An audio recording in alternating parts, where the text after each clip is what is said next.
We live in a strange world, A lot is going on out there. I know a lot of people are like in Toronto for the next, I think from last night, for the next 5 days more, 6 days. Taylor Swift has her amazing concert, massive concert, huge, huge deal, big, big. And then, of course, tonight is Mike Tyson's, he's 58 years old or something. He's fighting some guy who's 27 years old. The world is so a lot of people are so taken up with the pop culture and the little things that are happening. If Puff Diddy doesn't make the news that he's, going through whatever he's going through, and Taylor Swift, and your pop culture has always America. I was saying this to somebody, I think yesterday. America actually gained its empirehood. America is an empire at the end of the day. It's a democracy. It doesn't have a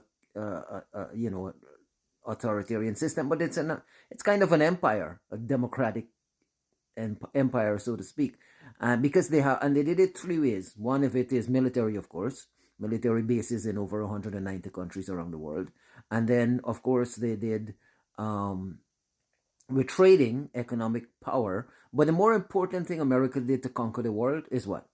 Britain as well. Britain, the British America kind of, it's seen in the dominance of English across the world. Culture and literature and music and movies. That's how America conquered the world. Now that is coming to an end because with Trump's election, my feeling, based on research, is that Trump is on a journey, we shall use that neutral word, on a journey to roll back democracy. So we're going to see a world, especially as the age of technology ramps up. We're seeing a world that is more and more moving away from what we call democracy. Now, democracy in itself might be a facade, might be a mirage, they might manipulate things behind the scene, whatever. But the very concept of a democratic society, we will have all kinds of elections. I mean, North Korea has a type of elections. China has a type of elections. Russia, Iran, all these authoritarian places, Turkey included, they all have, Syria and everywhere where there's kind of an authoritarian dictatorial figure leading the nation. They have semblances of what they call elections. So we'll continue to have free and fair and what appears to be free and fair elections and stuff. But the world is moving, I think, more and more away from what the American ideal used to be for the past 100 years, 200 years actually, which is democracy, into a more authoritarian. And we see that happening with Trump right now. He's nominating key people for his for positions in his government, powerful positions, the head of the CIA, the head of national intelligence, all these people. He's, even with Elon Musk and Vivek Ramaswamy, part of Dodge, which is in itself scary how corrupt that is, given Musk's ties with the Dodge cryptocurrency that he was pushing a few years ago. But anyway, we are seeing an erosion, a definite erosion of democracy in America and the world. It will be worldwide. Because whatever happens in America, when America sneezes, the world catches a cold, right? So we are seeing a rise of authoritarianism.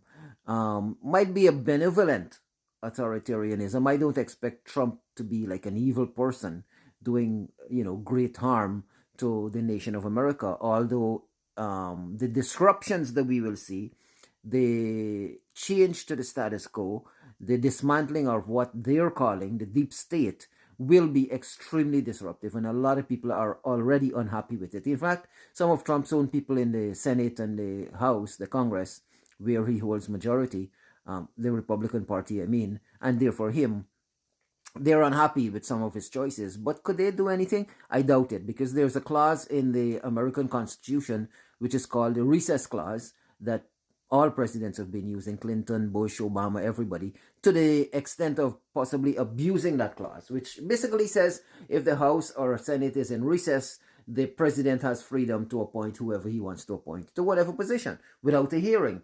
because the American system is you have to be grilled and questioned by Congress or Senate before you're appointed. So at the end of the day, Trump can bypass that with this constitutional loophole that says he can appoint people if he can show that Congress or the House, the Senate, sorry, or the House happen to be in recess, even for a day or half a day, he can make that appointment. So there's going to be that battle coming up, and we're going to see all these people he's earmarking for leadership position in his administration just slotted into the posts that they have, including the guy in charge of immigration who is promising millions of people being deported and all that. So it's interesting times. And the times that we live in, we have to be, you see, we can say, you know what, we're going to stay with Taylor Swift's consort, we're going to watch Mike Tyson, and we're going to entertain ourselves. We're going to jump into pop culture. Now, TV is not a thing anymore, but Netflix or streaming and social media, everybody's on their phone. You see people walking the street, their head is, hanging into their phone. Like Marshall McLuhan said, we've extended our soul into technology. And literally, that's how we are extended into these, into the digital world, into the internet and social media. So do we care what's going on in the world? Whatever Trump wants to do, I think one of the thing in America is a lot of people didn't actually vote.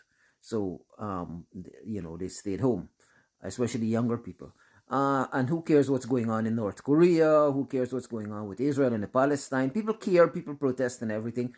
But the deeper issues, right? The deeper issues, Palestine, Israel, then you have Putin in Russia, with Ukraine, you have China with Taiwan. You have all these underlying geopolitical things happening, even as the age of technology is ramping up with AI and technology on the whole, AR, augmented reality, and all those things. It's really an interesting time in our world. But here's the thing: the average human being, what do we care? We're on TikTok, we're on Instagram, we're on Facebook, we're on YouTube, we're on at Taylor Swift's concert, we're watching Mike Tyson fight, we're into Diddy's fiasco, and things are changing under us. And 8 billion people on the planet, and the tragedy of humanity is that we're moving into an authoritarian world, and really nobody cares. People don't care. People don't care until they wake up and find out the consequences of what has happened, already happened. It's done, it's over with, and here are the consequences. Then people wake up. Like it happened in COVID, right? In COVID, everybody woke up and said, oh, what's going on? The world is under shutdown. Well, when everything was leading up to that, where were you, right? Where were you? So I just want to say, I believe that we're going to see, just like happened with communism in, I think, 1990 or 89 or 99. Between 1989 and 1991, we saw a complete collapse of this enormous system that we thought would always be there, which is the USSR, communism that Russia led with, I don't know, 50 nations or something, or 20 something nations in Eastern Europe. We saw the collapse of communism and the collapse of all the Eastern Bloc of Europe within a 2 or 3 days span, and communism collapsed. Even in China, we can't say there's communism, there is dictatorship, but they have abandoned the state control of industry and allowed free enterprise, at least for now, to continue. But communism still is in Cuba and places like Cambodia and stuff like that. But it's very minuscule. The communist system collapsed. We can say that for sure. And the same is happening with the capitalist system. Democracy is on its last legs. What is going to replace this whole thing? The economic system of cooperative economy, the sharing economy, the subscription economy, the membership economy, and it's all going to be digitized and online. That's coming. That's coming. So stay tuned. We'll continue doing these videos. I know I should have asked you, what are you up to in life? So what are you up to in your life? Take care. Bye-bye.